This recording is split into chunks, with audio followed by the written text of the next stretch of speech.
अस्सलाम वालेकुम dear viewers, कैसे हैं आप लोग। This is professor Mohammad Afsal. Guys, आज हम डिस्कस करने जा रहे हैं चैप्टर नंबर 13। इधर उधर की बातें नहीं करेंगे क्योंकि आपके पास टाइम कम है, तो मेरी कोशिश होगी शॉर्ट सी वीडियो बनाऊं ताकि आपको सारा मैसेज कन्वे हो जाए।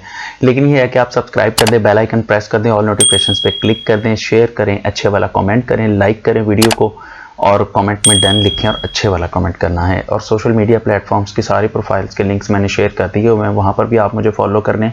और जिस स्टूडेंट को नोट्स चाहिए, अली फोटोकॉपी सेंटर का नंबर आपके डिस्प्ले पे आ रहा है, आप कांटेक्ट करके व्हाट्सएप कर सकते हैं।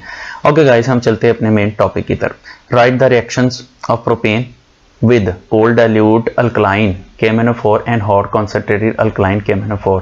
गाइस, कोई इंपॉर्टेंट क्वेश्चन नहीं है, देखना करना चाहते हैं तो कर लें। How will you prepare oxalic acid from ethyne. ये इंपॉर्टेंट है, ये इंपॉर्टेंट शॉर्ट क्वेश्चन है, लेकिन ये 13 चैप्टर की बजाय ज्यादा रिलेट करता है चैप्टर 8 के साथ, तो वहाँ के लिए ये ज़्यादा इंपॉर्टेंट है और चैप्टर 8 में ये है भी। अच्छा जी, write the names of esters showing different following flavours, raspberry, jasmine, peach. अच्छा, ये सारे तो नहीं पूछे जाएंगे, इनमें से एनी वन जो है वो आपसे पूछा जा सकता है, तो वो सारे के सारे लिखे हुए हैं, आप देख लें। तो रास्पबेरी जो है आइसोब्यूटाइल फॉर्मेट है, जैस्मिन पीच है, बनाना जो है वो देखें ऑरेंज है, फिर उसके बाद पाइनएप्पल है, फिर एप्रिकॉट है। तो ये इसमें से MCQ आ जाता है लाजमी तौर पे, आप इसको अच्छे तरीके से कर ले और शॉर्ट में भी पूछे जा सकते हैं। How will you prepare the following from acetic acid. Acetic acid से आप ये सारे कैसे प्रिपेयर करेंगे, तो इनमें से वैसे तो सारे के सारे तो इम्पोर्टेंट नहीं हैं, लेकिन इसमें से अब ये मैंने ना हिंट दिया हुआ है, इसको मैंने ना पूरे तरीके से सॉल्व नहीं किया हुआ, तो अब इसमें मैं आपको बता दूं कि जो इम्पोर्टेंट हैं वो कौन से हैं। तो acetic acid, sodium acetate important नहीं है, एसिटाइल क्लोराइड ये इंपॉर्टेंट है। उसके बाद इथाइल एसीटेट ये भी इंपॉर्टेंट है, एसीटामाइड भी इंपॉर्टेंट है, एसिटिक एनहाइड्राइड भी इंपॉर्टेंट है, एथेनॉल भी इंपॉर्टेंट है। ये तो सारे इंपॉर्टेंट हैं, चले फिर सारे ही कर लें, क्या कर सकते हैं। तो इथेन भी इंपॉर्टेंट है, मीथेन भी इंपॉर्टेंट है। तो गाइस, ये सारे इंपॉर्टेंट है, ये सारे के सारे आपको करने पड़ेंगे। तो ये एज इट इज सारी कन्वर्जन्स कर लें। इनके रिएक्शंस जो हैं आप टेक्स्ट बुक से देख सकते हैं।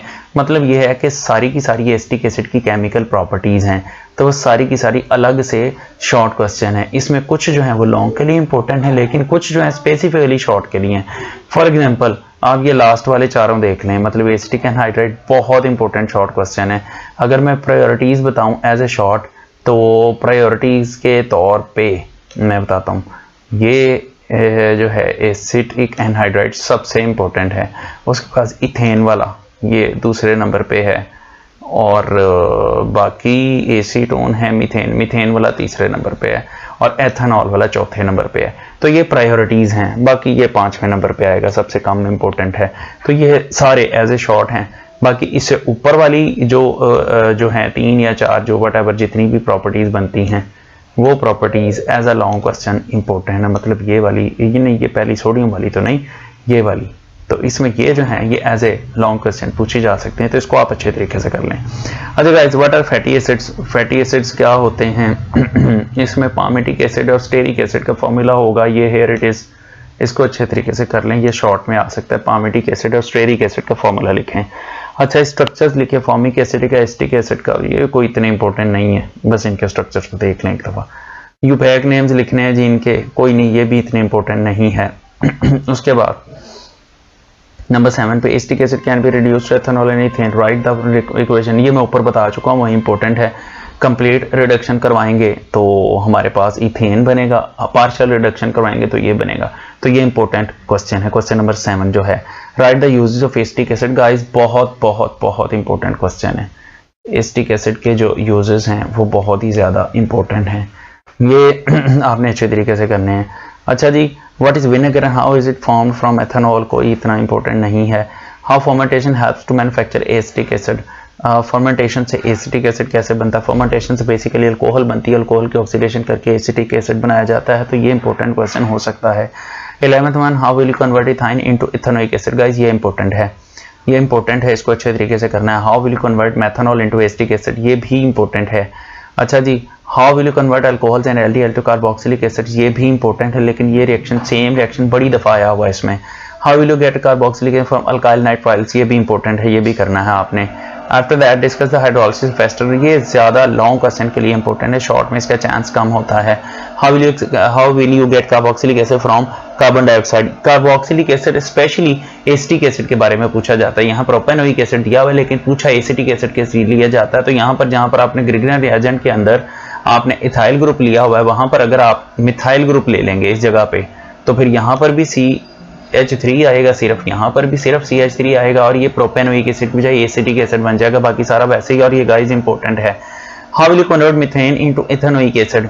मीथेन को इथेनोइक एसिड में कैसे कन्वर्ट करना है ये भी इंपॉर्टेंट है। How many and which products are given by the oxidative cleavage. Oxidative cleavage ये मैंने लॉन्ग क्वेश्चंस की वीडियो बनाई थी तो मैंने तब भी कहा था ये इंपॉर्टेंट है, तो ऑक्सीडेटिव क्लेवेज वाला रिएक्शन आपने नहीं छोड़ना। और खास तौर पे ये डबल बॉन्ड की लोकेशन बताता है हमें, तो ये इंपॉर्टेंट है। Right the reactions of propane with cold dilute, ये यहाँ इंपॉर्टेंट नहीं है, ये चैप्टर 8 में इंपॉर्टेंट है। How will you prepare oxalic acid from ethyne, ये भी चैप्टर 8 के लिए, ये ऊपर भी आ चुका हुआ है तो यहाँ रिपीट हो गया, गलती से मिस्टेक हो गई। How will you prepare acetic acid from the following, इनसे एसिटिक एसिड कैसे बनाया जा सकता है। तो गाइज ये भी वैसे ऊपर पढ़ चुके हुए हैं हम, ये भी क्वेश्चन जो है ये चूंकि बुक में 2 दफ़ा आया हुआ है तो जिसकी वजह से मैंने भी यहाँ 2 दफ़ा लिख दिया है, लेकिन ये तकरीबन वही रिएक्शंस हैं, ऑक्सीडेशन रिएक्शंस हैं, तो ये आप वैसे कर लें, इनमें से शॉर्ट आ सकता है। Right the mechanism of esterification of acid, mechanism वैसे नहीं आता, ये सारे टेक्स्ट बुक की एक्सरसाइज के क्वेश्चंस हैं। Right the mechanism formation of amide from carbon, ये वैसे शॉर्ट में नहीं आता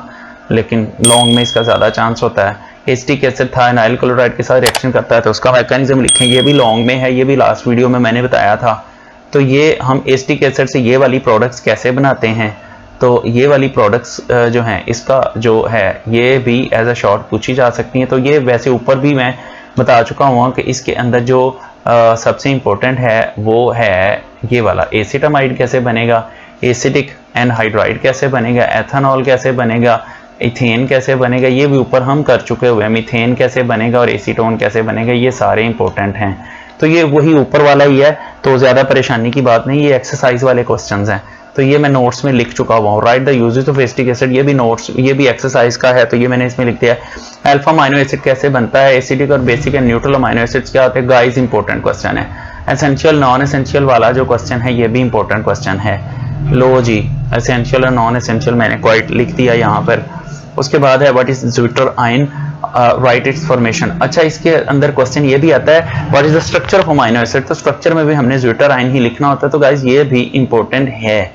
अच्छा जी, तो उसके बाद स्ट्रैकर सिंथेसिस, ये भी इंपॉर्टेंट क्वेश्चन है। तो स्ट्रैकर सिंथेसिस के बाद अल्फा ब्रोमिक एसिड वाला भी साथ है, वो भी इंपॉर्टेंट है, यहाँ शायद मैं नहीं लिखा। How can the amino acids be tested, amino acid की प्रेजेंस को आइडेंटिफाई कैसे करते हैं, तो ये भी शॉर्ट है लेकिन ये इतना इंपॉर्टेंट नहीं है। What is peptide linkage and how is formed, what is the formula of dipeptide, ये भी इंपॉर्टेंट है गाइस। तो ये देख लें, ये इंपॉर्टेंट क्वेश्चंस हैं जो मैंने आपको सारे बता दिए। Explain the term peptide, polypeptide and protein with reference of amino acids. तो गाइस ये आपके सामने इसका आंसर है, इतना इंपॉर्टेंट नहीं है। Right short note on acidic and basic character, ये इंपॉर्टेंट है, ये पेपर में आ सकता है। तो गाइस इस चैप्टर में से अगर एक लॉन्ग क्वेश्चन, एक शॉर्ट क्वेश्चन आना है, अगर एक शॉर्ट क्वेश्चन का मैं 1 वर्ड गेस दूं आपको तो वो आएगा ज्विटर आयन वाला। ज्विटर आयन वाले को सबसे पहले करें तो वो जरूर आ सकता है। अच्छा जी, अब उसके बाद है जी method of preparation of amino acids, तो फ्रॉम अल्फा ब्रोमिक एसिड, ये देखिए मैंने अभी ऊपर बताया था alpha bromic acid important question है, तो इसको अच्छी तरह कर लें। एंड गाइस चैप्टर 13 के शॉर्ट क्वेश्चंस खत्म हो गए और अब ये है कि आप लोगों ने सारी वीडियो देख ली, उम्मीद है आप लोगों को वीडियो पसंद आई होगी। तो आप लोग वीडियो को लाइक करें, अच्छे वाला कमेंट करें, शेयर करें और जो पहली दफ़ा देख लें सब्सक्राइब करके बेल आइकन प्रेस कर दें, ऑल नोटिफिकेशंस पे क्लिक कर दें और अपना ख्याल रखें और वेट करें अगली वीडियो के लिए। Thank you so much. इससे अगली वीडियो वैसे ऑर्गेनिक केमिस्ट्री मुकम्मल हो गई है, अब मैं एक आधे दिन में ट्राई करूंगा कि ऑर्गेनिक केमिस्ट्री का जो है ना पूरा एक गेस्ट अपलोड कर दूं, ताकि आप जो बच्चे ऑर्गेनिक में से 3 लॉन्ग क्वेश्चन या शॉर्ट क्वेश्चन के पोर्शन ले रहे हैं उनको काफ़ी हद तक आइडिया हो जाए। तो अब गेस्ट की बारी आ जाएगी और एक आधे दिन में बायो एंड फिजिक्स की पेयरिंग स्कीम भी अपलोड हो रही है और बायो फिजिक्स की भी वीडियोज़ आना शुरू हो जाएंगी। Guys thank you so much, अपना ख्याल रखिएगा, अल्लाह हाफिज़।